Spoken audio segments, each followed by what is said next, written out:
Assalamualaikum warahmatullahi wabarakatuh. Izin memperkenalkan diri. Nama saya Amanda Triginesti dengan NPM 224111014 dari kelas MNJ. Di sini saya akan menjelaskan tentang analisis jabatan dan rencana pekerjaan. Analisis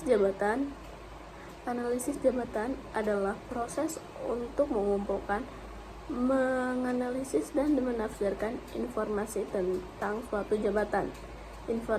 Informasi ini kemudian digunakan untuk berbagai keperluan, seperti menyusun deskripsi jabatan, mengembangkan standar kinerja, merancang program pelatihan dan pengembangan, menentukan struktur penetapan sistem kompensasi, dan benefit menilai kinerja karyawan.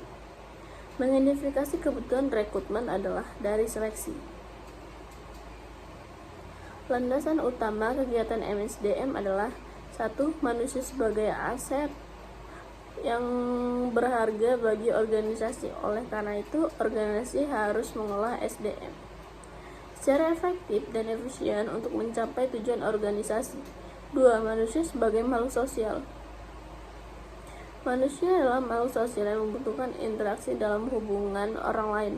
Oleh karena itu, organisasi harus menciptakan lingkungan kinerja yang kondusif atau mendukung perkembangan karyawan. 3. Manusia sebagai individu. Manusia adalah individu memiliki kebutuhan yang berbeda-beda.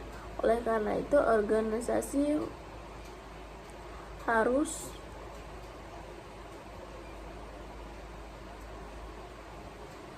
mengembangkan potensinya. Manusia sebagai makhluk moral.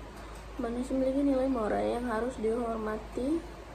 Oleh karena itu, menerapkan prinsip etika dalam pengolahan sumber daya manusia.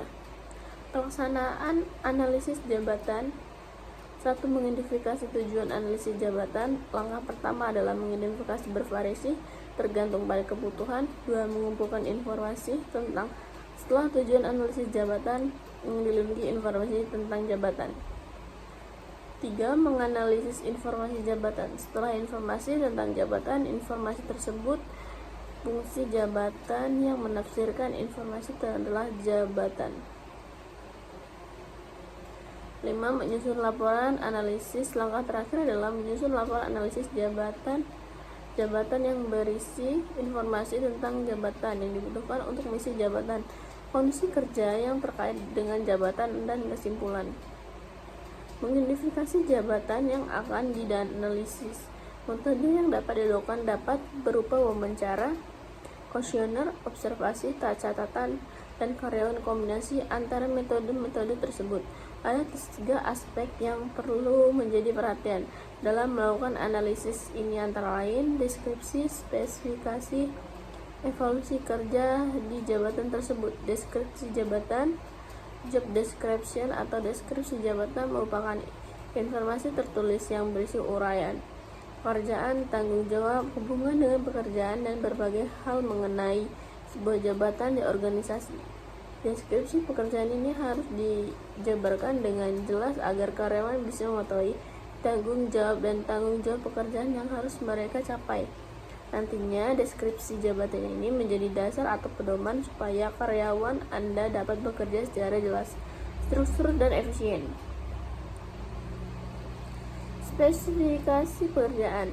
Aspek selanjutnya dalam analisis ini adalah spesifikasi pekerjaan, yang merupakan sebagai list keterampilan, pengetahuan, kepribadian, dan lainnya dalam sebuah jabatan. Misalnya, seorang programmer di sebuah organisasi harus menguasai keterampilan dan pengetahuan mengenal coding atau dalam bahasa programan dan bisa menyelesaikan masalah dengan cepat. Contoh lain, jabatan akuntan atau keuangan harus memiliki keterampilan akuntansi dan teliti dalam mencatat, menghitung transaksi keuangan organisasi. Evaluasi pekerjaan.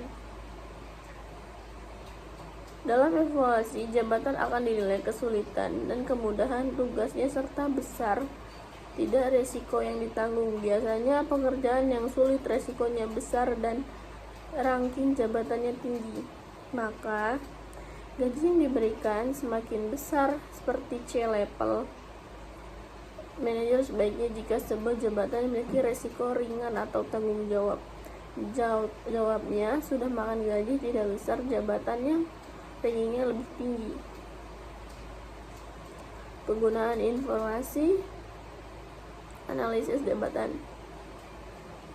Penggunaan informasi merupakan suatu proses yang melibatkan pengumpulan analisis, interpretasi, dan penerapan data atau fakta yang tersedia untuk tujuan tertentu. Informasi dapat diperoleh dari berbagai sumber, termasuk literatur, penelitian, sumber daya online, wawancara, survei, dan sebagainya. Memahami dan menggunakan informasi dengan baik sangat penting dalam berbagai konteks seperti dalam pengambilan keputusan, penelitian, bisnis, pendidikan, dan kehidupan sehari-hari. Langkah-langkah penting dalam proses penggunaan informasi. 1. Pengumpulan informasi. Ini adalah langkah awal dalam penggunaan informasi. Informasi dapat diperoleh dari berbagai sumber. Penting untuk memastikan bahwa informasi yang dikumpulkan adalah survei dengan tujuan yang ingin dicapai. 2. Evaluasi sumber informasi. Saat mengumpulkan informasi, penting untuk menilai keadaan dan kontekstisasi sumber informasi. Pertimbangkan kredibilitas, kekuatan, reputasi sumber informasi.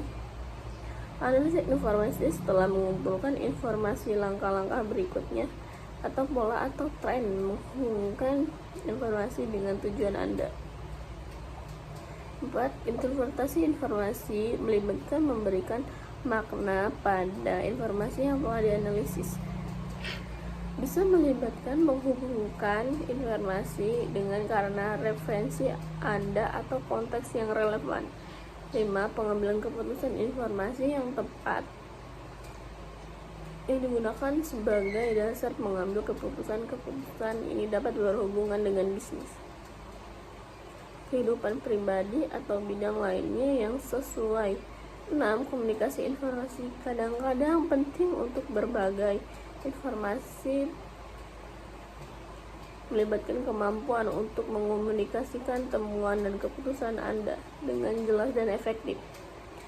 Informasi terakhir, informasi diterapkan dengan sesuai tujuan yang ingin dicapai. Penerapan informasi tidak dapat menginterpretasikan keputusan, mengembangkan strategi baru, atau mengubah tindakan. Setelah mengumpulkan informasi, langkah berikut untuk mengidentifikasikan informasi dengan tujuan memberikan makna, informasi konteks atau relevan, mengambil keputusan, mengembangkan atau mengubah tindakan pada strategi baru. Sekian, terima kasih dari saya. Assalamualaikum warahmatullahi wabarakatuh.